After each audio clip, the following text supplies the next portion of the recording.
Ibinahagi ni Chris Aquino ang katotohanan hinggil sa estado nila ng kanyang ex-boyfriend na si Batangas Vice Governor Mark Labiste.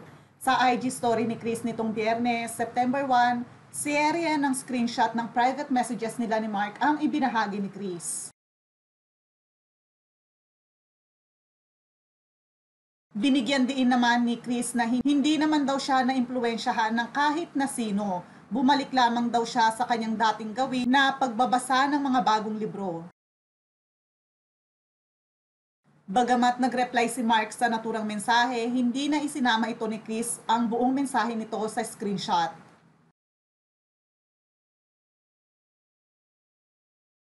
Sa sumunod na IG story ni Chris, inamin niyang mahirap ang pinagdadaanan niya ngayon sa kanyang kalusugan. Kaya gusto niya talagang maging pribado muna ang detalye hinggil sa personal na buhay niya. At nagbigay rin siya ng kauting update sa kanyang kalusugan. Aniya, nadagdagan ng dosage ang mga gamot niya. Dahil dito, hanga si Chris sa mga taong sumasailalim sa chemotherapy. Humingi rin siya ng pasensya dahil nagiging maingat daw siya sa pagiging private. Sa huling bahagi ng IG story ni Chris, tila may patama pa umano siya sa kanyang ex-boyfriend.